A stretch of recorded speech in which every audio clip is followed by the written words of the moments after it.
Hello, everyone. I'm Liza, obviously. Thank you for inviting me today. It's really an honor, and I'm glad you showed up after lunch. You never know these things. So let's go. I'm from Studio Dumbar. It's actually a relatively old studio. Well, not that old. I mean, about a little bit younger than me. And we are 16 nice people. Well, some of us are really nice and other a little bit nicer. And we focus on identity and motion. And we're part of Depth. And very fast of what we do, I'm just going to show you now.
So,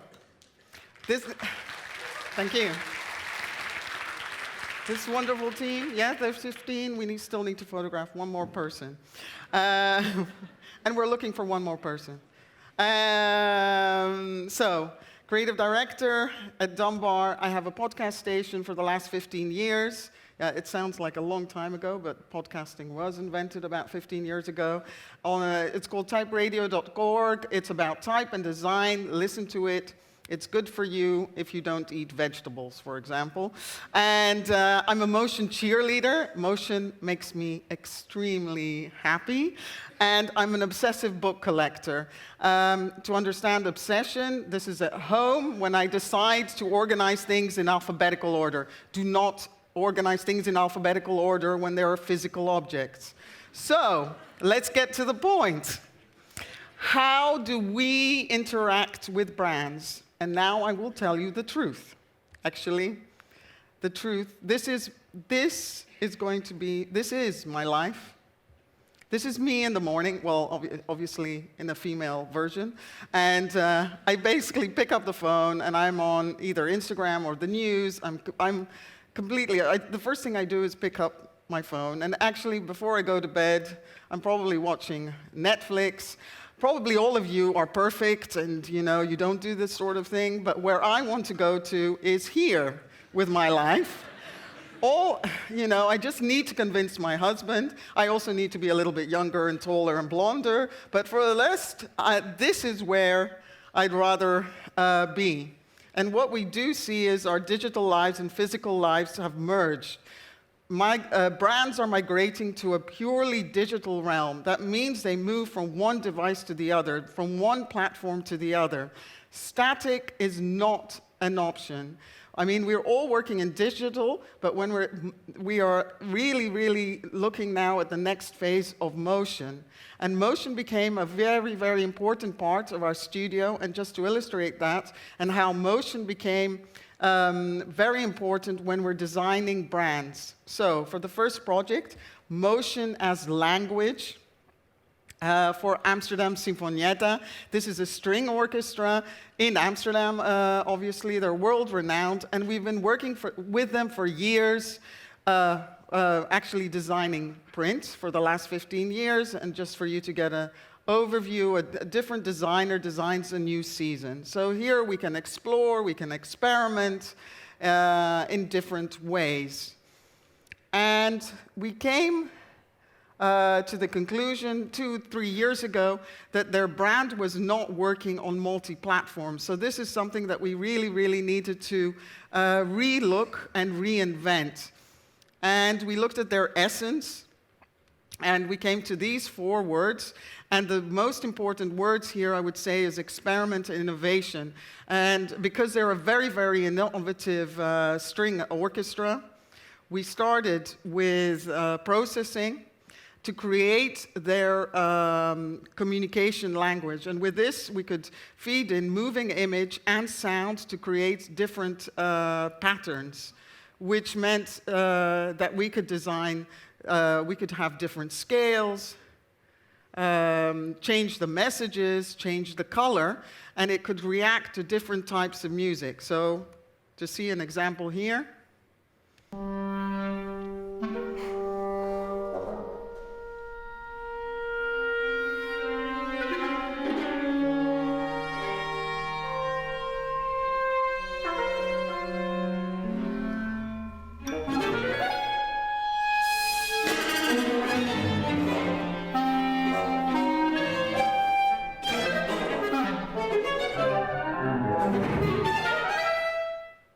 So with motion, we could create any language for them, depending on their music. So a lot more graphic.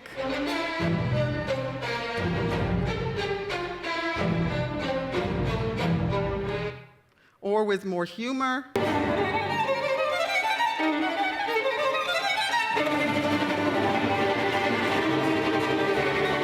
Or more romantic.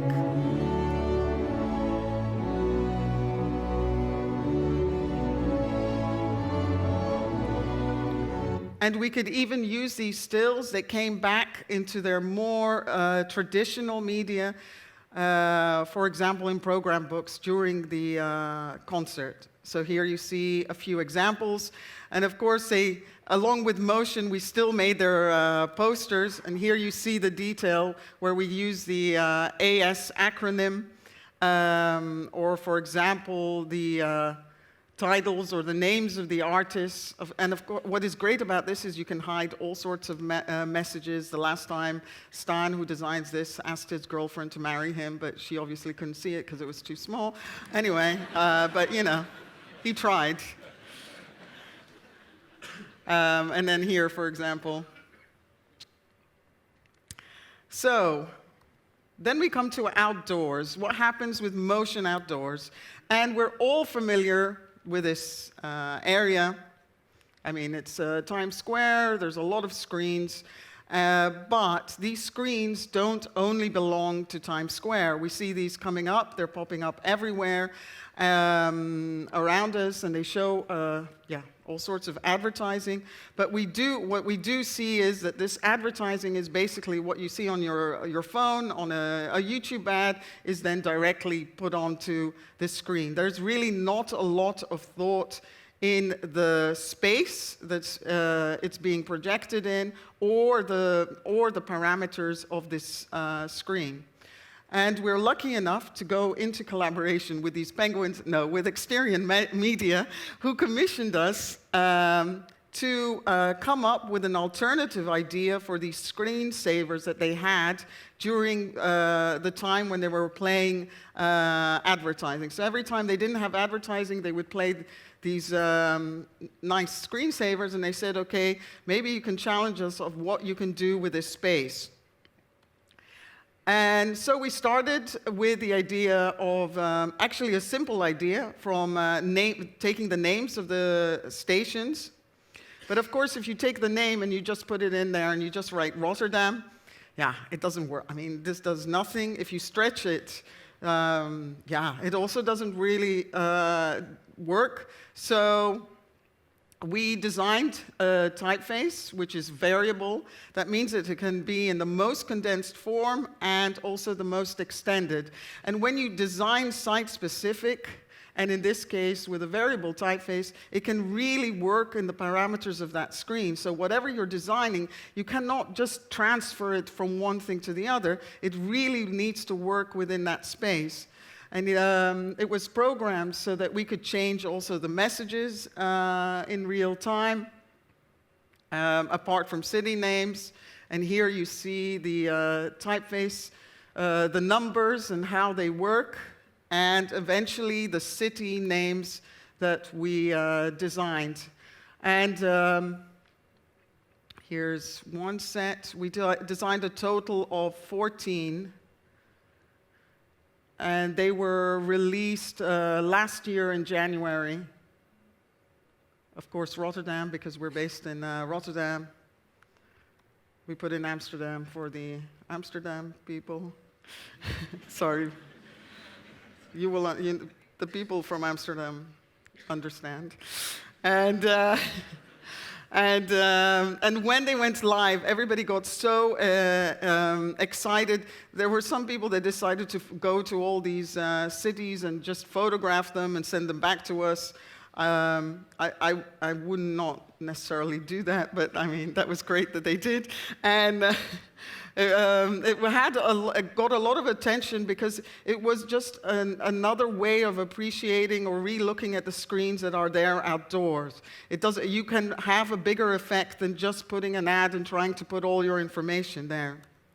So we had this fantastic opportunity, and we wanted to share it with other designers, that it not only, sometimes, you can get a great project, but actually sharing it with everybody else is a lot more exciting, and asking other people to contribute to the screens, I think, is even better. There's a lot of great motion work, but you tend to see it's relatively, you see it on Instagram and you like it, but it's a very individual experience. And we wanted to show other motion work that we had seen around the world in a public space. So we thought, why not initiate the world's largest motion design festival, show the work from everywhere, and actually show it in Amsterdam Central Station, because here in Amsterdam you have 80 screens and 4 video walls, and our suggestion to Exterion was to take that over for 24 hours, which they said yes to. And the best thing about this is finally you have a bigger public, and you have 250,000 people just visiting that station on a daily basis. So whatever happens, maybe they would look at your work for at least a second. Anyway, so before, though, organizing such a festival, we had to design the festival itself. So when you start with an idea, it's not necessarily the ideas come from, I don't know, showers, or I don't know how, whatever it does. It comes from, like earlier you heard, it comes from everywhere. And in this case, we started with this particular program. Elvin, one of the designers in the team, was just playing around with this on his phone, and what he discovered was that it had a unique property that you could move characters from their core, and that's not something that you could do with other tools, which we thought, wow, this is brilliant. We can use that idea, record that, and make that as part of the concept of design in motion. Because if it's a motion festival, I mean, it has to move, it's obvious. So if you're designing for motion, you are actually talking about a grid in motion that always moves, and everything you put on that grid has to move. And then, of course, we designed a typeface to go with it, because we had, plenty of time. We have nothing else to do. The mark itself that has to move. This is very fine typography, as you can see. No. And design in motion, and then the site itself that moves with a cursor, the menu in the listings, and the phone obviously moves when you move it. So we put out open call, and this was the trailer for it.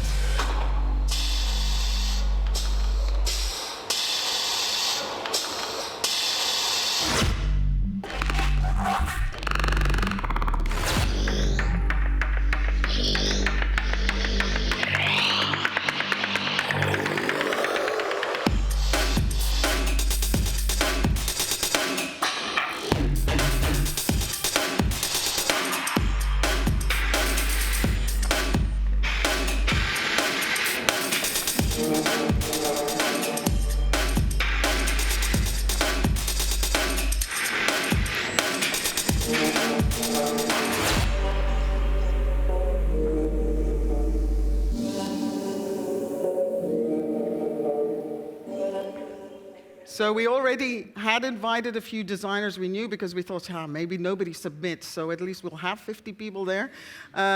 We were lucky enough, we received 2,700 submissions, 900 designers from 70 countries, and it was an unbelievable, I've seen the most brilliant work in the last year, and just for you to see a couple of highlights from the station. I know they are supposed to move, but hey, whatever. And what I thought, actually, the most incredible moment was when you actually saw people in the station stand still. Most of the times in the station, people are rushing, and they weren't standing still because there was a train strike, because they were just looking at these screens.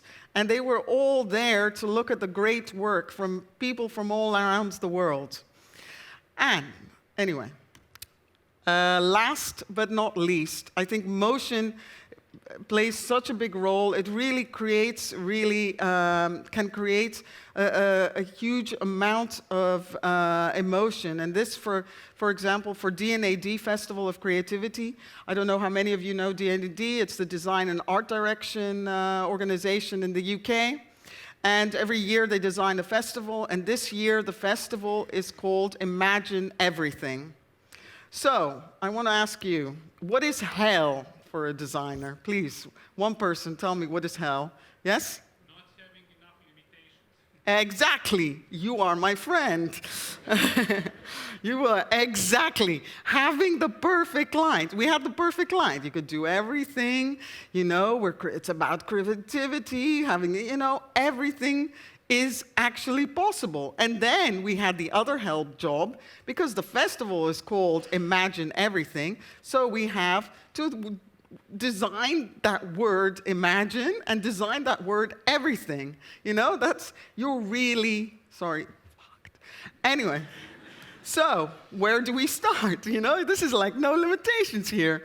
Of course, everybody starts with, SpongeBob, because he does this thing. Imagination. Sorry, I can really imitate his voice, so I can do it one more time, because I have 1 minute 33. Imagination.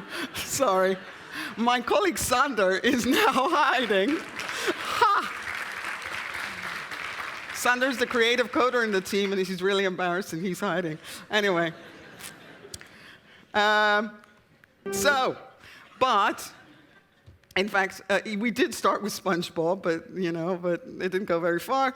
Actually, we started with AI, because we thought, okay, if it's about creating everything, this is the tool we need to work with. This is everything in multiple images, but after a while and a lot of research, it was almost impossible, for us to train it in time. So then we thought, okay, everything, what is that? Is it like we should start collecting all the images on Google, didn't you ever have that? Like, I want to get to the last page of Google, like there's nothing there. I only get that when I search my name. But anyway, then we thought, okay, but if we have the most, everything, what does that mean? And are we able to handle that? But after a while, we thought, okay, no, we need to restart, rethink, okay, and ask ourselves, what is imagine? And in fact, what is imagine? If you say imagine, I think imagine is the beginning of every idea. You know, it's that starting point. You know, if for everyone, when we say imagine, you're starting, that's where you just start thinking. And then what is everything? And this is very, I think, personal. I would say personal to me. Everything is, I love you till the end of the world. When you say that, you know that is endless. At least that's what my husband tells me, but I don't know about that. So when you are thinking of that, and how do you describe that, and how do you grasp that in motion? So we started with imagine, and imagine had to be very, very fixed, very stable, okay? Very stable, and then everything is everything. So here you see everything had to go, extend as far as possible, and this was developed with Dynamo, and they extended the typeface as far as possible. And so imagine, when we put it all together, it was in the end not really about design. Imagine everything is actually everything that we stand for right now.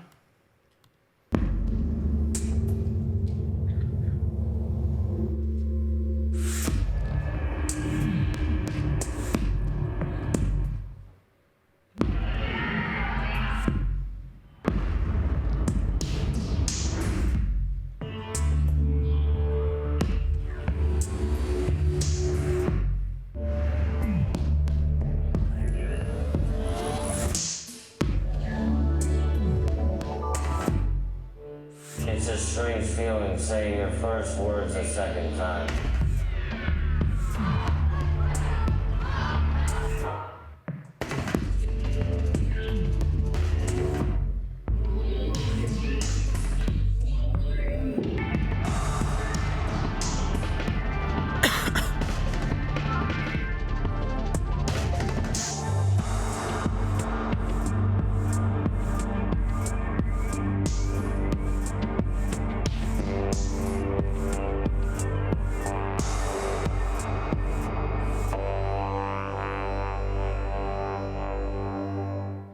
So this became the identity, and thank you, which is already launched, and most of it you will also see in May. The necessary material, and of course bringing back also the original ideas of showing work from everyone. But I always say you can't have a successful festival without actually having cats in it. So, yeah, thank you very much, and have a good day.